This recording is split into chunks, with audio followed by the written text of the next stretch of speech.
So Nehru agreed finally to investigate into Bose's disappearance. So isn't that into his credit?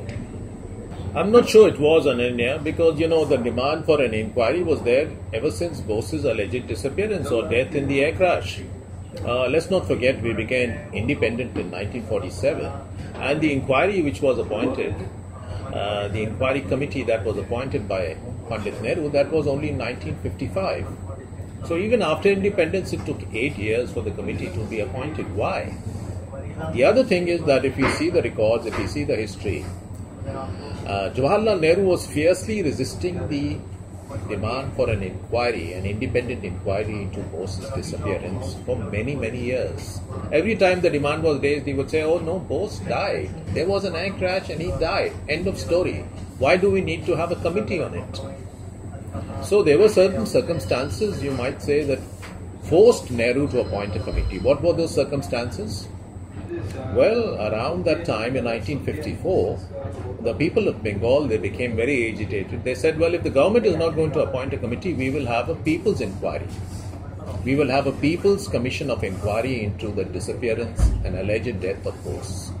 And who is that people's commission of inquiry to be headed by? It's to be headed by Justice Binod.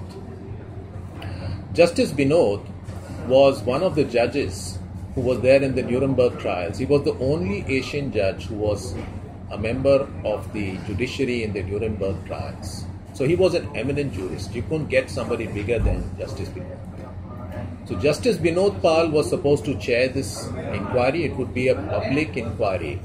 It was a slap in the face of the Congress. It was a slap in the face, one could say, of the Prime Minister if this inquiry were to go ahead.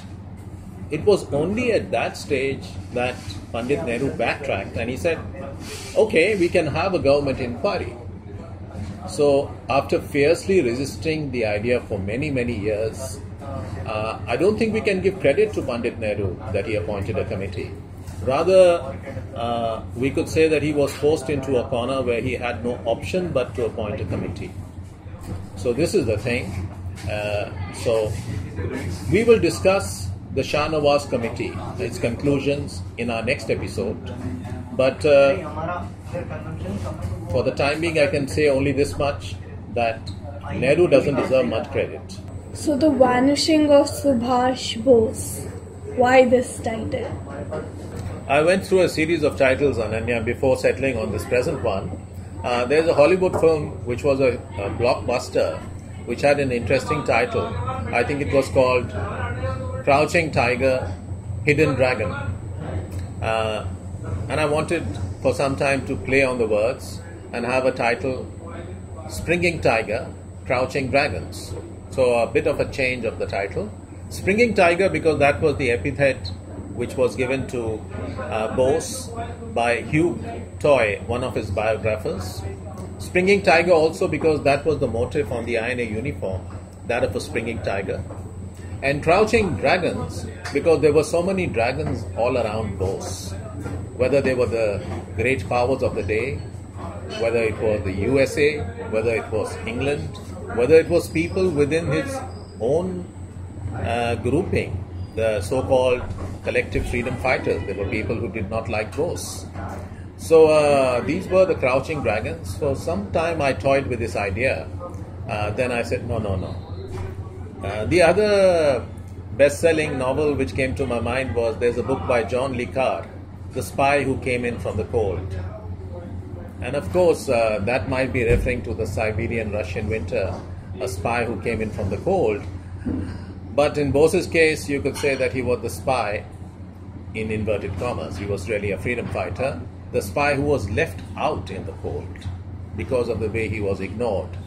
Anyway, I went through these various titles and then I thought what's really important is the vanishing of Subhash Bose, the mystery unlocked, because he vanished. There's a lack of certitude about what happened to him. And I think the people of India have been wanting to know the answer to this very important question. What happened to Bose? How did he vanish?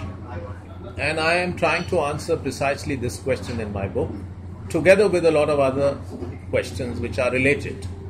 So slowly as the episodes progress, we will unravel the mysteries. I don't think there is too much hyperbole. Somebody was asking me, he said, the vanishing of Subhash Bose, the mystery unlocked. Do you really unlock the mystery? And I said, well, you know, one can't be certain of everything. One cannot be certain of anything. But there is reasonable speculation and there is logical conclusion. And on that basis, I believe a lot of the mysteries are going to get unlocked. I believe I will convince the viewership as the episodes progress with respect to various questions that are buzzing in their mind. And some, of course, questions will be answered only when they buy the book, which will be released in the coming months. So is there any other evidence of the neglect of Subhash Bose? I think there is substantial evidence, Ananya. The point doesn't need to be labored.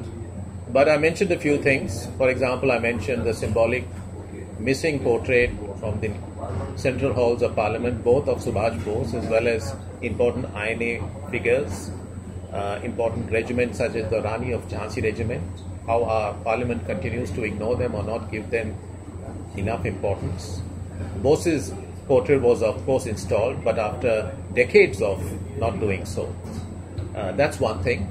Then we have the fact that people who worked for the INA, they were not allowed to join the Indian army that was formed soon after our independence. Some reasons were given, but I don't believe they were satisfactory. Then there is the fact that INA fighters still languish in countries such as Burma. They are almost stateless. They don't get a pension. They have not been acknowledged by the Indian government. Not only Burma, they are there in Singapore, in Malaysia, because Bose traveled through Southeast Asia recruiting, and there were parents of young daughters who gave their daughters to the cause. So we are not acknowledging them. The other thing is that Bose's papers have only been released now. Why now? And Bose, let us not forget, he was super active. He was creating an army to battle the mightiest empire in the world, the British Empire, at a time when Nehru was in prison. Nehru was just writing glimpses of world history. He was not doing anything. He was just inside the prison. So there were not any papers. You could say that Nehru's papers became voluminous because he became the first Prime Minister of the country, and then he was Prime Minister for decades. So then, of course, as Prime Minister, he did so many things, so the papers became immense. But prior to Indian independence, Bose's papers were far more significant than Nehru's were. Because Nehru was just in prison. He wasn't creating news. Bose was traveling all over the world. He was going to different countries. He was raising funds. He was creating an army. In fact, Bose's papers are significant not only for Indian history, but for world history. He was that kind of a person. And yet, we didn't create that kind of an institute, which should have been the most logical thing. All these papers languished in ministries, archives. For what reason? What cold-blooded reason kept all these, documents away from the public scrutiny? They should have been available decades earlier. Researchers should have worked on them.